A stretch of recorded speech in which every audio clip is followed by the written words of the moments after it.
the questions have been answered. That is good. So when we talk about liquidity risk, I think it's very important for us to know that when we talk about liquidity, this is something we've actually done risk management issues, risk management, and we need to ask ourselves, what should we be looking? Should we be looking at managing the liquidity risk or managing the crisis? If you don't manage the risk, of course, you are going to manage the crisis. And by the time they manage the crisis, the problem has come up. So as I've gone through the presentation, I'll be showing some slides which shows how when crisis hits, what happens. So let's start the presentation. When we talk about liquidity, the first thing we talk is about working capital. Because working capital includes a firm's current assets, that is the issues of cash, marketable securities, and anything that can be disposed of in the next 12 months. That's what we mean by working capital. And that has been what we have been taught from the onset. But I think as I started, it's very good for us to ask ourselves, if you look at the way things have been unfolding, you may be having assets, but you had planned to dispose them, but it has become a problem. You cannot dispose them simply because the fundamentals have changed. It consists of current liabilities and current assets. So I think here as a profession, the first thing you'll be concerned is actually the net working capital. Is it positive or negative? If it's a negative working capital, I think that's where you get concerned. If it's positive, it's well and good. When this is the cash flow cycle, we're talking about cash. We have payables, we have receivables, and we have inventory. These are actually the components of working capital. And this is the cash management cycle. I put these slides. We have a business operations that bring money. Then you collect cash. As you collect cash, you also make cash payments. Based on that, you either have a deficit or surplus. If you have deficit, you have to borrow to plug in the deficit. If you have surplus, you have to invest it. And that's it. So you have cash, you either have surplus, you invest. You have cash, you have deficit, then you borrow. The question is, at this time, if you have surplus, where do you invest? With all a lot, we know that shares are actually, there's a lot of uncertainty. Some shares are coming down. People are saying you buy now. And I know the question has been, some people, so when the Mumia's shares were coming down, people rushed to buy. They burnt their fingers. We also have corporations where they have bought shares when they're very low. They have burnt their fingers. Then you have deficit. If you have deficit, you have to borrow. The challenge here we have with the COVID issue is that right now, nobody wants to lend money. People don't want to lend money because the traditional sources of finances are actually being changed. If you look at Juakali sector, who depends on microfinance and Shylocks, they are very reluctant to lend money simply because of uncertainty. If you look at the circles, cash flow could be an issue because many people are defaulting on their loans. Not defaulting, people are not paying the loans simply. Reason being, they are saying there is corona. Whether again that's an issue for not servicing the loan is another story altogether. But the funders are also experiencing problems. They are also affected. So if you say that you want to because you have a deficit, so planning to fund may actually be a challenge to most organizations. So working capital management, that is actually liquidity management. This one I'm going to pass them first. We have delaying and stretching accounts payable. This is debt. You pay them as late as possible if you want to be liquid. But remember, as you pay the debt as late as possible, you have to ensure you don't affect the confidence of your debtors. If you look at the government, the county government, they decided because of the revenue sharing formula was not agreed, the money is going to be dispersed as late as possible. So the government will be liquid, but we need to ask ourselves, is that good or bad? If you look at most of the counties, they do not have money to pay their debt, so they are going to pay the debt as late as possible. So if it's affecting the credibility and the integrity of the organization, it's not good. So you have to pay them late as possible, but also ensure that the credibility of the organization is not put into question. Then speeding up of collection receivables, that is the money that is owed to us. You have to ensure you collect it as fast as possible. But again, as you collect it as fast as possible, you need to ensure that you don't damage the reputation. If you look at the financial industry and the circles, they are owed money, people have loans, and they are chasing people because they want to collect the loans, but people are not paying. People are saying, I know I don't have a job, so we have been retrenched. Our salary has been halved. Some of us depend on the money that we get from foreign trips, where we go for international conferences. That is what keeps us going. Right now, that money is not there. If I'm at the university, I'm saying maybe we depend on the money from module two. If I'm in private school, things are not working. But you want to speed up your collection as fast as possible. That one we may actually damage the credibility when you are chasing people when they don't have money. So I think we need to know that during COVID, this situation that we have always taught, they may not hold, and you need to devise better mechanisms that whatever you do, it must be pampered with humanity. So as you speed up collections, know that the challenges are there. Then there is efficient inventory production management. So ensure you don't produce what you don't need. The same thing is actually buying the inventories. Ensure you don't buy what you don't need. We know that before COVID, many schools had actually stocked a lot of food because some had bought food for the whole year because they knew that by the end of the day, the children have to eat. There's no question about that. And also people knew that even if the schools were closed because of strike or what not, the strike goes for 2 weeks, 3 weeks, maximum 1 month. So, and the chances that the school is going to strike, if I've been in Alliance High School, I know chances that they are going to go on strike uh, is very minimal. And even if they are going to go on strike, chances that the strike will last for 2 weeks is between 0 and 0. So we are not expecting any disruption at all. So you have stocked enough for the year. Now situation has changed. You have milk, you don't need it. You have maize, you don't need it. You have beans, you don't know when the schools will reopen, so you cannot keep them in the stores. So you have to dispose them. And remember, any forced disposal, you burn your fingers anytime you dispose something that you have not planned to dispose. So in efficient inventory management, that is good. You have to manage that. It will actually affect your liquidity position. Now, COVID is here, and it's a reality. This is Juakali sector. And as we know from the past, Juakali sector has not suffered from access to liquidity. Juakali has never suffered from access because most microfinance are actually on the Juakali. We know that most Juakali sector depend on microfinance, and also Shylocks are very much into this business. But right now, it's actually the first time we've seen Juakali sector really crying because of funding. The question we needed to ask ourselves on this is, are they asking for a grant or are they asking for a loan? So you may give them, you'll give, they need loans. But remember, you cannot give them conventional loans because if the Juakali sector they were constructing boxes for children going to school, they are no longer constructing them now because they don't need them. So most of the things they were constructing, they don't need them now.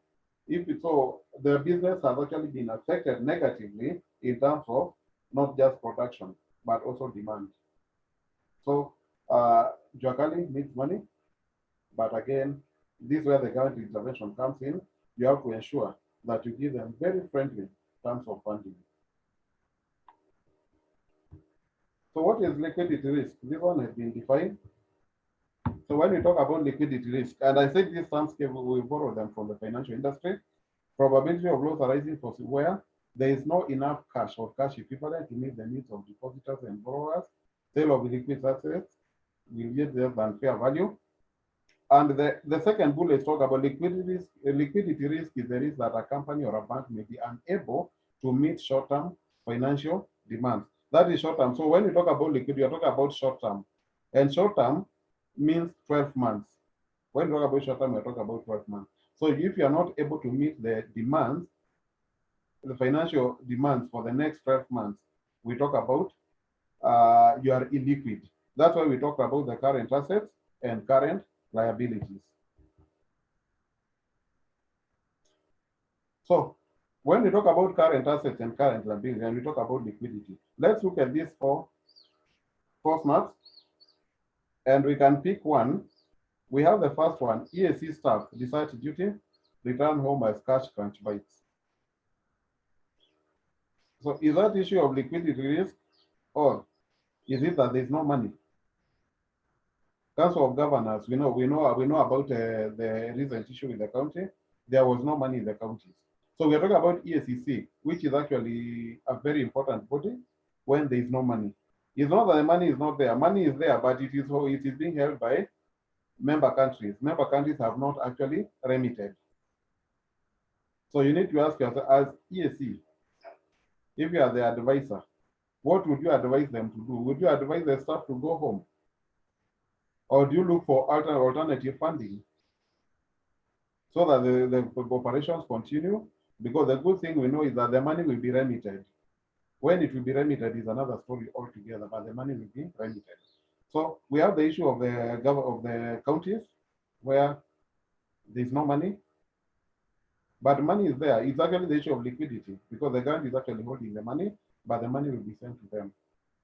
But the governors decided first to shut down the hospitals, the health facilities. The question you need to ask yourself, you are there, the advisor, what would be your advice? Should you shut facilities or tell the staff continue, because by the end of the government cannot default. Whichever way, you will still be paid. Even if it's after 1 year or 2 years, you still get your money. So it will actually be a debt that we owe you.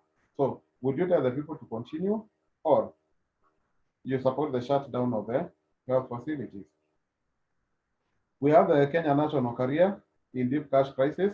This one I thought of bringing it. I had a lot of questions when I was bringing this photo, but I thought it's good because this one, we need to ask ourselves, is this the issue of liquidity or is it more serious issues? So somebody can tell me, do you think KQ, it's being used as a case study, so there's no problem, eh? Do you think KQ is an issue of liquidity? When you talk about liquidity, should we bring KQ in the picture? Somebody. I've seen Ruben around. Ruben, when you talk about KQ,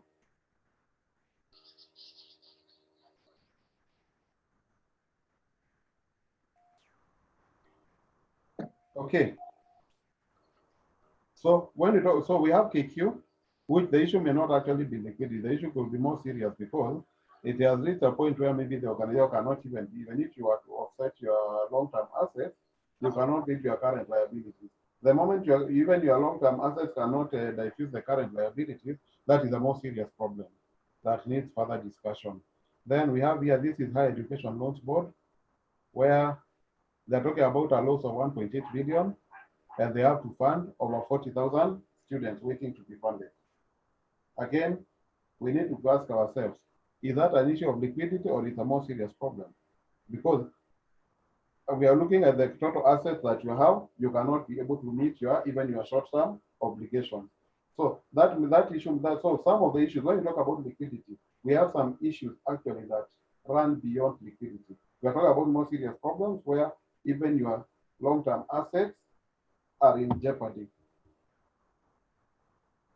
So liquidity risk generally arises when a business or individual with immediate cash needs holds a valuable asset that it cannot trade or sell at market value due to lack of buyers or due to an inefficient market where it is difficult to bring buyers and sellers together. Ruben, I've seen you. I was asking about the issue of KQ. Can Yes, Kyoko. Yeah, can you hear me? Yeah. You know, some of these organizations is not. You are muted, eh? You are on mute, Ruben. Yeah, Kyoko. Yes. Now you can hear me, yeah? Yes, clearly. So some of these organizations is not an issue of liquidity risk. Yes. Because we pay for their services in advance.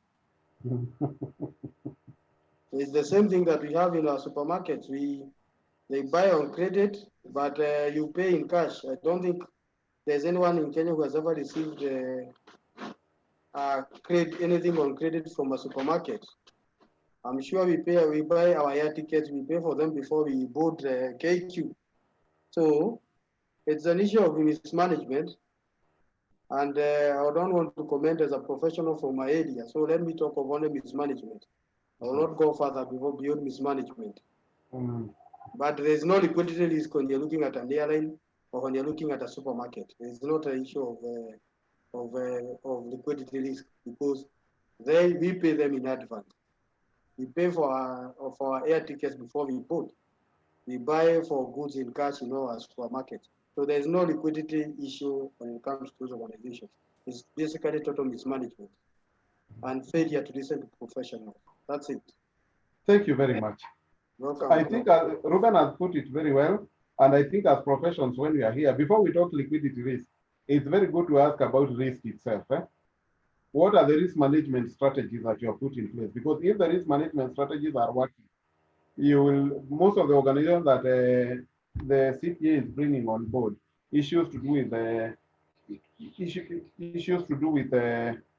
with the supermarkets, airlines, and what have you. If risk management was working, the issue of liquidity risk may not arise. But we have kuniuliza maswali hapa. So the issue of Yes. Ruben, you can mute, eh?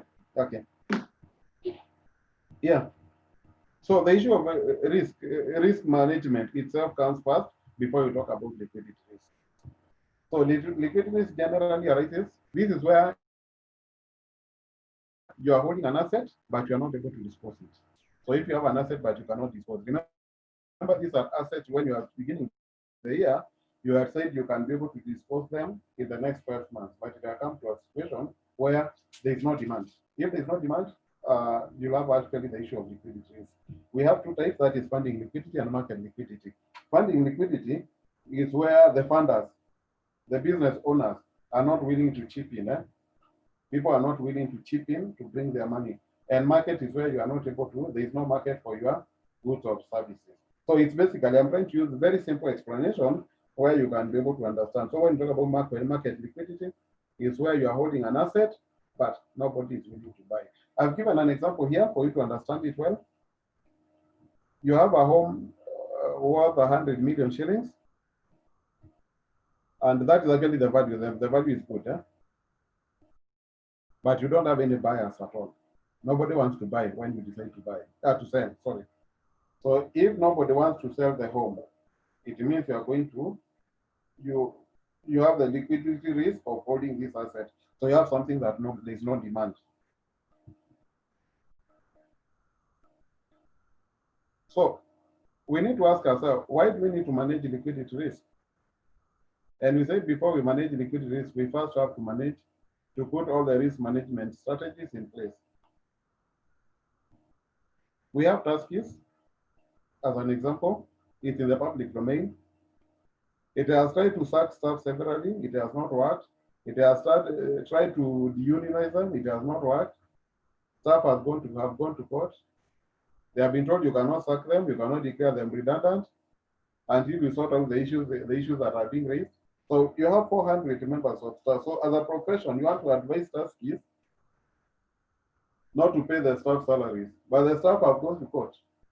You want to advise taskis that you don't need 400 members of staff because actually there are 400, the ones that went to court, the ones that were to be declared redundant. So you want to advise taskis, you need to declare the staff redundant because we don't understand what they are doing here during the COVID. But the court has stopped it. They have said, no, the staff have to continue and they have to be paid. So as a profession, how do you navigate that? We have choppies there that has fallen out as a result of liquidity. I know CPM may say it's not a liquidity issue, but remember, after all the mismanagement and problem that come, liquidity now results. So liquidity may be a result of mismanagement or actually policies that have been put in place by the management. Choppies actually rescued Ukwala, and Ukwala sank because of the issues of liquidity. Choppies came to the rescue. Now Choppies again could not survive because of liquidity. We have again, I've also put the issue of KNH, where again, they're also talking about cash crunch. So I think so. The first thing, when you talk about liquidity risk management, the one reason why we need to manage the liquidity, number one is because of collapse. If you look at the organization you're talking about, Choppies have actually left. Tuskies have left. We can give so many organizations that in the public domain that have actually left simply because of liquidity issues.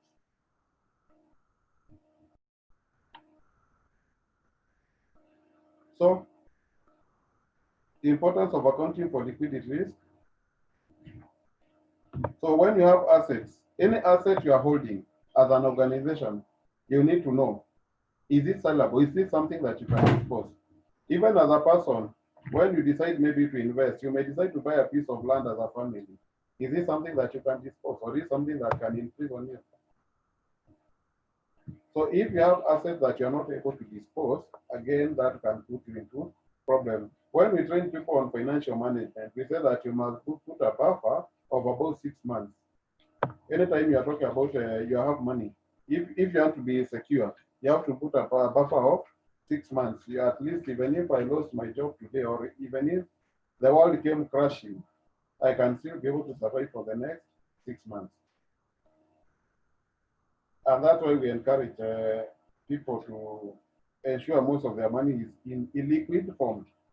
But again, we need to appreciate it may not make sense for you to put your money in a liquid form, because if it's illiquid, the returns are usually very low. Returns are usually highest when the money is in illiquid form.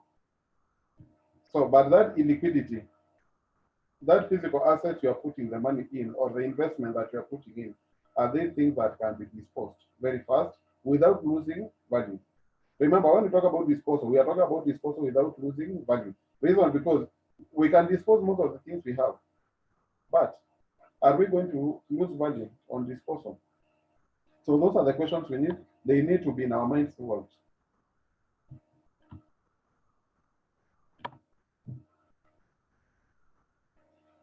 So these are 4 questions. As professionals, we need to ask ourselves as we talk about liquidity risk management, reality, and we are talking about the reality and liquidity risk management. The first one, are we operational already for utilization of liquidity facilities and liquidity buffers? As an organization,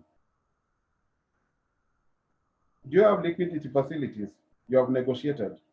So as an organization, when the COVID came hitting, the problem is that most organizations, we do not foresee these problems. So there was no negotiation, there was no liquidity buffers. We did not know, so people were caught flat-footed. But I've said, during the First World War, people did not put any measures because they knew it will not last. During the Second World War, people knew it will not last. Now the COVID has come, it's going to end. But as it ends, as an organization, what buffers are you putting in place? What liquidity facilities are you negotiating to ensure that if a disaster hits, you still be able to survive? So some of the organizations have actually not been affected because they do not have assets. Assets are there. The issue is just liquidity. You are illiquid.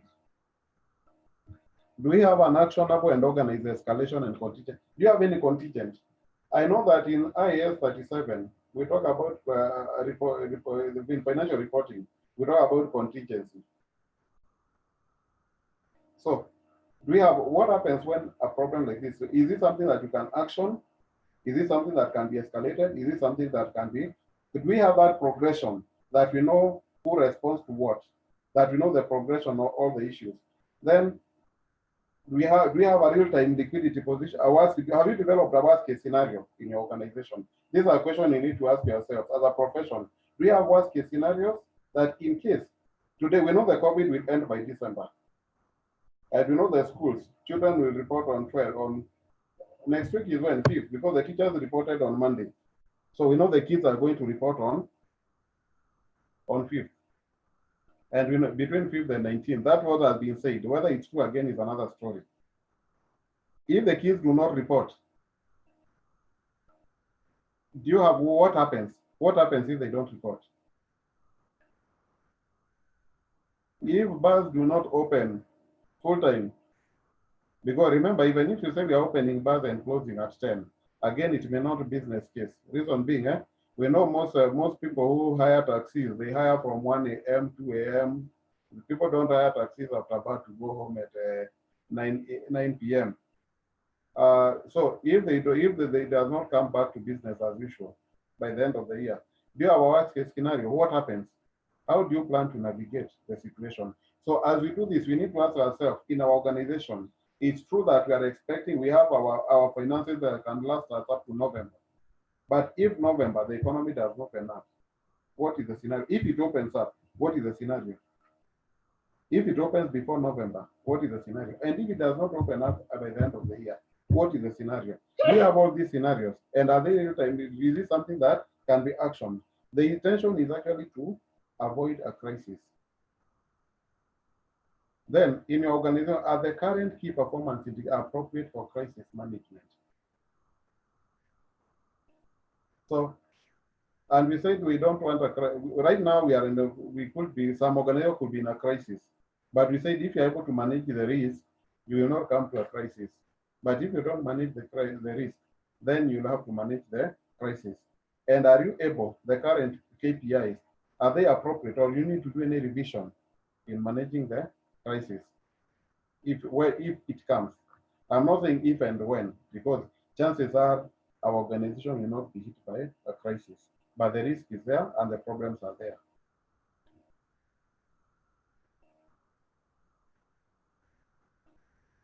So I've tried to explain the bullets.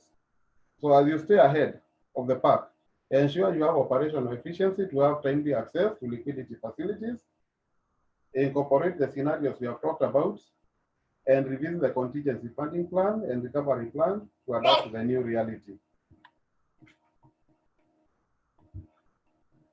Dispersal of risk, let's not concentrate risk in one area.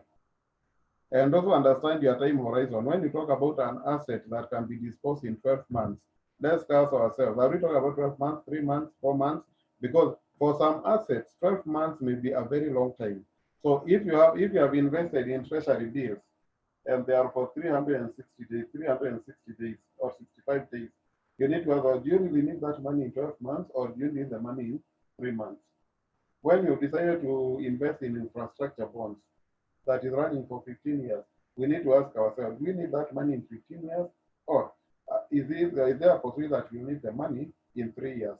So you need to understand your time horizon when you are coming to the issues of managing this so that you don't fall into the trap. Then the last one that we always talk, all of us, is the issue of diversifying your portfolio so that so that assets are maturing differently. At no time, there's no time you'll actually lack money. You'll always have money, because when this one is 3 months away, this one is maturing. That 3 months when it matures, you have another one that is maturing in 12 months. So you diversify the portfolio and ensure you have assets that are always liquid or they can be converted easily. So I have one example I've developed. I'm sure we've come across this. The schools are opening, but we have 136 private schools that face total shutdown. 136, that's a very big number when you talk about 136 schools. They are going to face total shutdown for several reasons. One, it no longer makes economic sense to run these schools. If these schools have been converted into a hostel or to room rentals, it would have worked wonders. The other thing is that the money to restart the schools once they reopen it's not there, or it can be diverted, it can be invested elsewhere. So it does not make sense at all to reopen the schools. So 136 are actually facing total shutdown. I'm going to give a real example. This somebody who visited me in June. Actually, I've dated in June 10th. Reason because he visited me on June 10th, and you actually discussing with him about the issue of his school. This is a private boarding high school with a student population of 584. By June 10th, I want us to pay attention because I want us to discuss it in the next 5 minutes. Cash available was Kenya shillings 3 million. They had food in store, that is rice, beans, maize, powder milk, and what have you, 1.5 M. Then receivables, these are school fees. You know, one of their students who did not pay their school fees in 2018, they are still in the books of accounts, in the debtors. We have others who did not clear the 2019. We also have those who did not clear the school fees for the first term of this year. So the total bill is actually 1.2 million. Then they had payables, 800,000, as in June, 10th June. And we are talking, these are payables that are up to end of June. So we are not talking about staff salaries. We're only talking about the suppliers. Then we have monthly expenses, staff cost, 1 million. Other non-variable cost, 200,000, and we have food. This is the monthly. But remember, we are talking in June, so it means that this issue of food is variable. This money has not been expensed in the last few months because the schools have closed. So this is an estimate that he was putting to me, and he wanted an advice. What are the risks if and when the schools reopen? What would you advise? So tell me, somebody look at it and tell me, what would have been your advice to this fellow? This is June 10th. We were expecting the schools to reopen for the second term. In May, they did not open, but I told you most likely they'll open in September for the second term. And we were expecting, nobody expected the schools will pull up now. We're expecting they'll open in September. What would have been your advice looking at this issue? This is somebody who has come to you. He's a proprietor.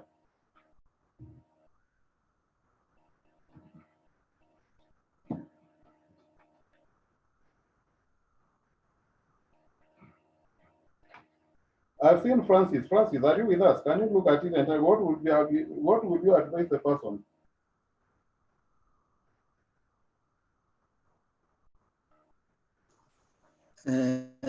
Thank you. I would advise this guy not to open the school because if he opens the schools, the staff costs, the food costs will take away most of what he has currently. And this 1.2 million receivables is unlikely to come because since the schools are closed, the parents are not ready to pay the fees for schools which are already closed. So the best thing is actually to still remain closed as we go ahead. Yeah. Great. Remember, the staff costs of 1 million are being paid. Remember, for throughout our life, we have known that the staff costs are usually fixed. It's only that this year that we have actually noted that staff costs can be variable. From the past, we knew staff costs were always fixed. So this year we were told that it could be variable. Now, this staff cost, he paid in March 1 million, he paid in April 1 million, he paid in May 1 million. So, but in June he had not paid. So he wanted advice. So somebody else, who else is with us, wants to try? I want 2 more reactions.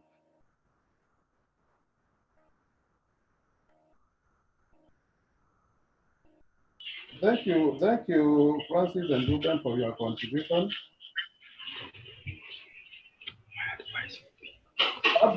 Abdi, you are with us?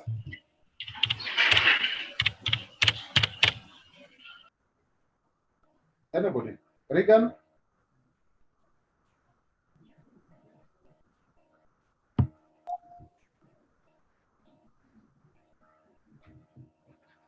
Excuse me. What are the risks? What are the risks if schools reopen? Yeah, the risk that is definitely will be here is that the school might run out of cash before. We can hear you, proceed. Yeah, the school will actually run out of cash before in between the month. So that is the risk that they definitely face as an institution. Okay. Joanne, I can see you, Stella, Okinda, anyone. Tell us, what would have been your advice to this person? He has come to you, the last person. Yoko, Yes. are we together? Yes, we are together. Now, the first thing is the food in store. Yes. The food in store you have expired before you open the schools. So the first thing is to sell the food in store. Yes.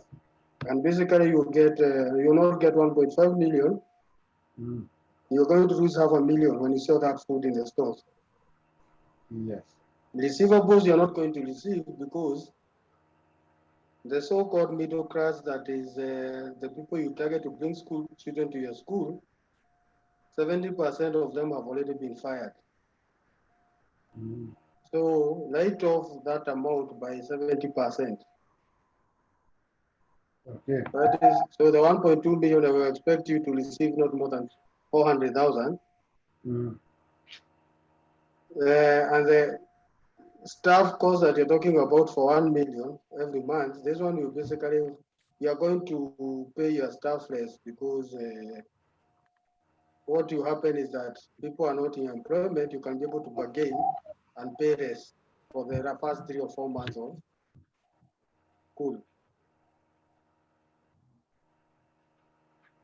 So you have the risk that what you're planning to get, you'll not be able to get. You're not going to raise school fees in the short run. Okay. Because, and what you're going to raise will be very little because Mm. of basically parents will not have money to bring their children to the private school. Yes. That's what happens. So you have sold your food at a loss, the receivables will not be there. And the guys, immediately schools opens, is that the people you owe will be knocking, believing that you have collected a lot of cash and they need to be paid immediately. So the risk mitigation is to negotiate for lower salaries for staff, and then you buy food at very low prices when the schools open, so that you reduce this budget of food. Okay. Yes. Yeah. Thank you. Any other contribution? Thank you, Ruben. Now, I think with this, we have answered the question. If you look at the first thing, that food in the store, I think the other month it was in the news. Not in the news, I think it was in the papers and was up where some schools are actually disposing food. So you have to dispose the food. Reason being, this food will go bad. The reason, you don't know when the schools will be open. That's the problem. So you have to dispose the food. I remember it has to be disposed. Even if you as a person who are told to buy a school to go and buy rice, you'll ask, why are they selling? Is it something we can trust? So that food is already impaired mostly. So it will actually fetch very small amount of money. Of course, if these people are not able to, the receivables, if they were not able to pay their school fees when everything was okay, it will be difficult to pay it now when things are bad. And remember, even for those whose things are not bad, they are not paying because they have an excuse not to pay. So the first thing is that when I met with the person, the first thing I thought is that he should actually have discontinued the staff for a long time ago, because you see, when we are talking about 10th June, it means in June he has to pay the salary. So by end of June, he is only going to have 2 million shillings in his account. When the schools open, the first thing, you have to buy food for the students. There is no question about that. Because most people don't come with money. Money will be paid within a week or two, but the food has to be there. So it means that before you open the schools, even preparation and everything, you must have more than 1 million shillings in your pocket. And remember, you're talking about other variable costs that also have to be met, things like electricity, issues of power, water. There are essential services that have to be paid for, security. There are other services that have to be paid for, even if you discontinue the staff costs. There's some staff costs that can never be done away with. So this scenario, if you look at it, it actually gives you the crisis that is happening. When you hear that 136 schools are closing completely, it gives you a picture of the crisis that they are facing. Because in March you had money, right now there is no money, and you still have to cooperate. So for this person, if he pays the salaries for June and maybe July, he has to take a loan when the schools open. If you don't get any funding, you close. That is the danger. So the risk mitigation measure, the first thing is actually stop the staff cost. The staff salaries, you stop. Then dispose the food that you have. Then put pretty the money that you have and wait until the government sees the schools are open. And then look for alternative sources of funding.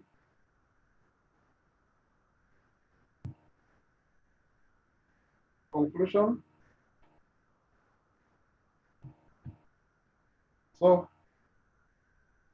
this is how we need to do during the crisis. Survive. What will your company need to get through the next 30, 60, and 90 days?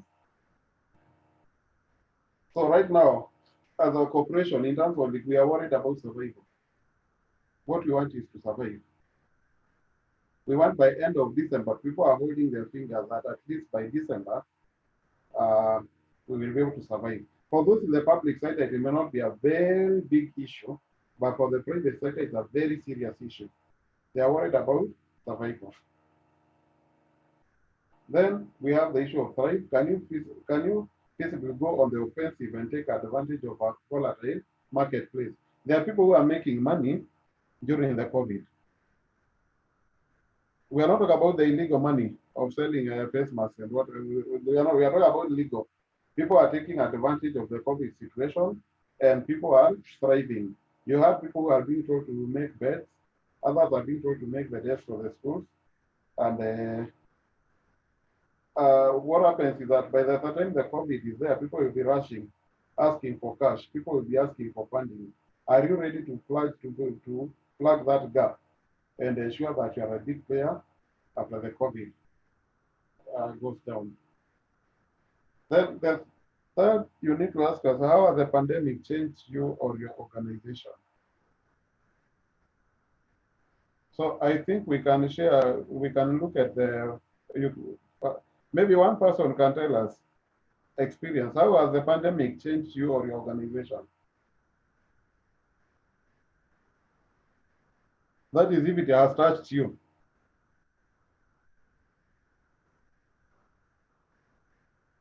How has the pandemic changed you or your organization? Yeah, thank you. One big lesson we have learned is that anything can happen at any time. So we cannot take comfort when times are good to think that it's always going to be that good. So that means there is need to always have a cautious plan B, even from individuals' funds management point of view. It's good to keep, like we say, something for the rainy day. Of course, when the rainy day comes, you may not know, like you are saying, the First World War came and people thought it will end within a short time, but it lasted for 4 years. But if you have something up your sleeve, you will have time to now think what next and how to manage the situation at hand. At least it will help you to manage the initial shock. You'll be able to absorb the shock and therefore to realize you are in a new situation as you work out new strategies. That's what I think. So from a personal point of view, I think that's one big lesson we have learned. In terms of organization, the rules are more or less the same. That is, when a situation demands, you got to take bold steps to manage with the little that you have without allowing yourself to go too much into debt. Because if you go too much into debt, now that has its own drawbacks in terms of wiping you out of your plans. That's what I can say for now. Yes. So thank you very much. So let's digest the three areas we talked about. Survive. Remember, for any organization and a person, the first thing is actually to survive. That's why we say, even in an organization where you work, the first thing is to protect your position. That's the first thing. I know most people say that you protect the organization, but the first thing is to protect your position. Reason being, according to Ian Smith in The Wealth of Nations, I think it's Ian Smith, a farmer does not go to the farm because of benevolence, that people will get hungry if he doesn't go to the farm. The butcherman will never open a butchery because he's benevolent. He fears people may not get meat. He's there because he wants to make money. So the first thing is for you to ensure you survive as a person. The first thing is to ensure the organization actually is able to push through and you're able to survive. We don't want to hear of closures. So as a profession, the first advice you need to give to anybody, the organization has to survive the pandemic. They have to pull through. That's the first thing. Number two, sometimes back, I think it was year 2002, when many banks felt that there were people who should not be bankable, because if you're earning small money and maybe you're only depending on money, you have 10,000 in your account, 20,000, then you are depositing beginning of the month, then you withdraw. It did not make sense at all to bank these people. Reason being, first of all, they are high risk and the returns are too small.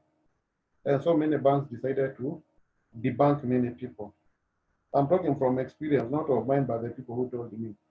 They were actually debanked, where you are told to come, close your account. Reason being, we have only noted the money that comes in your account is salary, then you remove it immediately. We cannot be here assisting you to process your salary. And so another bank took advantage and it went on the offensive and decided all the people who are heavily laden, all those who are carrying heavy loads, come to me and I will give you rest. And all the people who are heavily laden, those people who are suffering, they were told to come to me.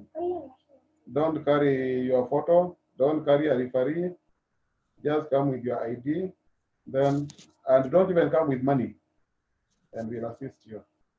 And from that organization, nobody saw it coming, but it soared to the heights.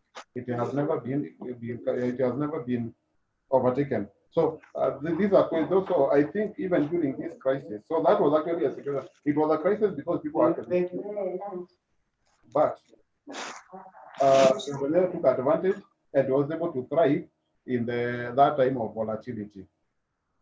We know when we go for change, we know many people actually have lost their jobs. So I think even after we say, well, how has the pandemic changed you? Many people will say, we've lost jobs, the business has collapsed, or it has gone down, or even we've gotten corona, our people are suffering, many people are coming to depending on you now.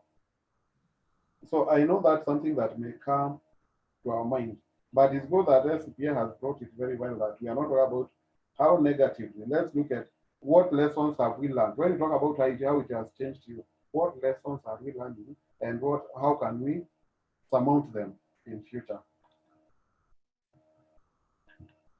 So that is the last slide.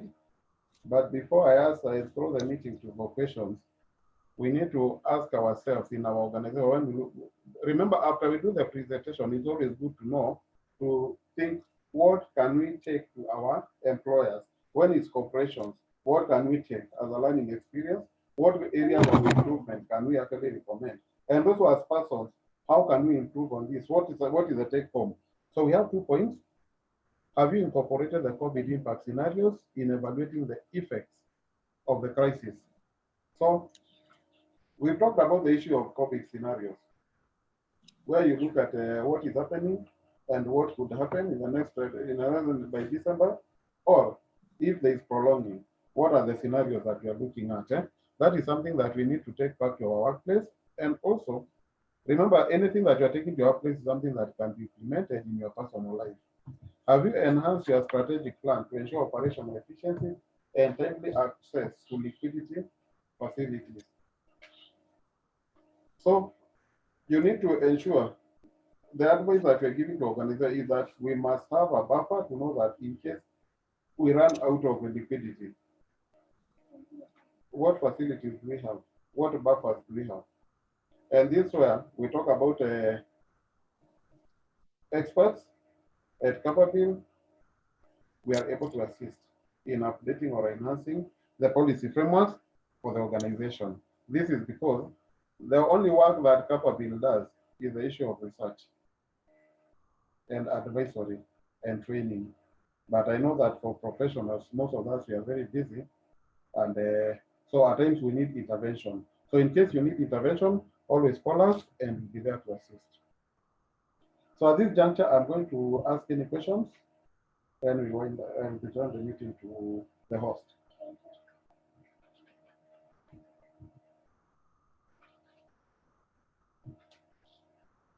Mochi?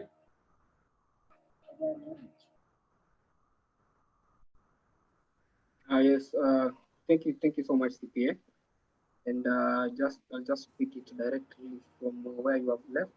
If there is any question, kindly, all delegates are free to ask questions.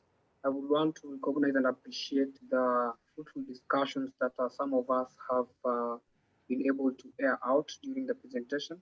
And also, I also want to appreciate the likes of David Kingo. We also have Zakius Abuga, John Kirika, and Emma, who have also been actively airing their opinions with regards to the content being shared today on the chat box, which I think is good and healthy for this discussion. So if there is any other question, this is the time to just raise your hand, then we can have a discussion on the same.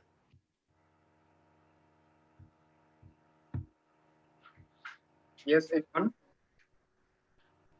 So meanwhile, as we ponder through the key points that have been shared by CPA, I also just want to remind you of the incoming session immediately next after this. I think that will be on Wednesday of next week. That will be on 7th October. We'll be looking at the Data Protection Act, and we'll be specifically at data security governance. And we will answer the question, how data analytics can drive business success. So I'm going to very quickly share the link, the registration link on the chat box just right now, so that for those of us who have not yet registered for that, you can quickly click and then make your registration. And then just also allow me to share with you a few other details that I think will benefit some of us, if not all of us. So just let me share my screen for a moment. Yeah, so start with this free weekly webinar. So the next webinar we're going to have, of course, the data security governance. That is on Wednesday of 7th October. And then I would also like to bring to attention that we will also be having physical training. Of course, our physical trainings have resumed, and delegates are actively booking the ongoing or the scheduled seminars in different venues. We have Mombasa, others are in Naivasha. We have also other events that will be taking place here in Nairobi. So you can also mobilize your team members and departments in the various institutions, and then liaise with us so that we can craft for you events that you will prefer be taken in Nairobi. So if you want a 1 week or 2 weeks event, kindly reach out to us and specify your areas of concern.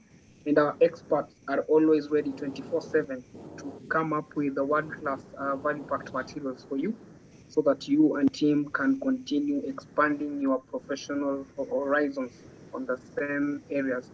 So here with me is an Excel modeling for beginners that is scheduled for October 19th to 24th. That is for the basic level, the first week.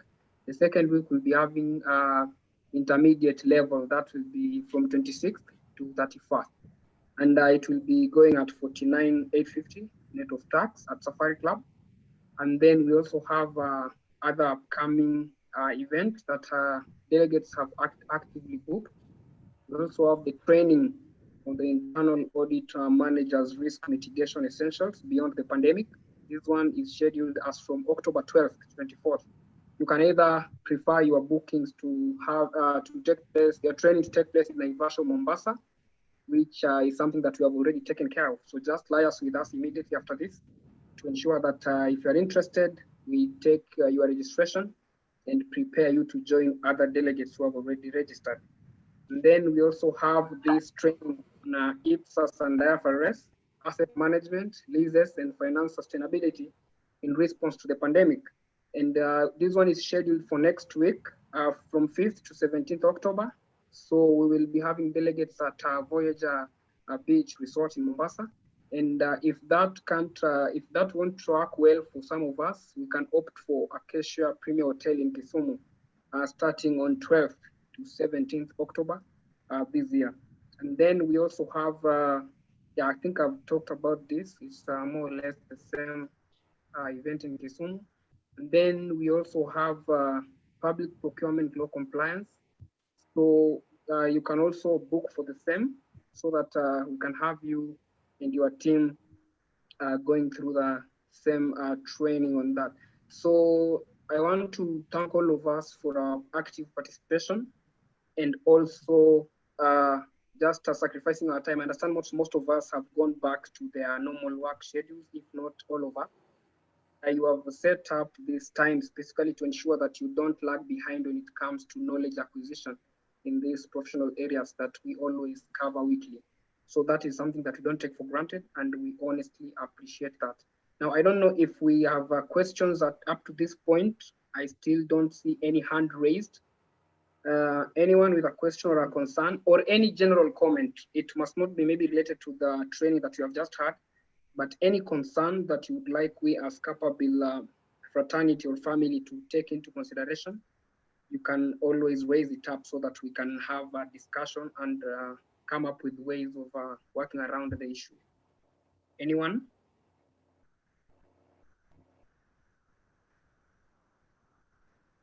All right. Seems you are all good to go. Now, at this point, I would like to maybe welcome maybe Regan to say a word or two, if there is any, and then we will end our session for today, even as I look for the link so that I can share it with you on the chat box, the one for the upcoming webinar. So karibu sana, Regan. So thank you, Machi, and thank you, CPA Kyoko. That was really great. And the rest of us who actually braced themselves for the past 1 hour, 20 minutes. Part of what we'll do as Capable is to continue giving you the free weekly webinars. Today we've done an advert on Daily Nation, that is page 4, on some of the upcoming events that we'll be running in October. The good thing about that is the people will be coming to our subsequent events will pay the half price from 89,850. Currently, you'll be paying, we will give you a discount of more than 50%. That means you'll be paying 57,850 net of tax. So we thank you for today, and we hope to see you again next week when we'll be discussing the data governance topic. So thank you very much, Kyoko, and thank you very much, Mochi. So maybe Joan, who is here with us, can pray for us and call it a day. Joan, if you can hear me. Yes, I can hear you, Regan. So let's bow down for a word of prayer. So thank you, Father, for the wonderful day we've had. We pray that the lessons that we've learned, you're going to put them into action. As we congregate back to our various workstations, we pray that you may be with us, guide us, protect us, and be with us for the rest of the day. For what I've not prayed for, may the Holy Spirit intercede, for it is through Jesus' name that we pray and believe. Amen. Thank you. Over to you, Mwachi.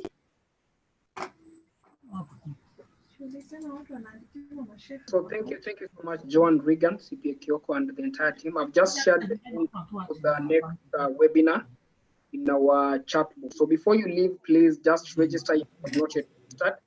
And I want to wish all of you a very productive evening, even as we work on our personal schedules in this afternoon. So thank you so much, and let's meet again in another value-packed webinar. Thank you so much.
Bye.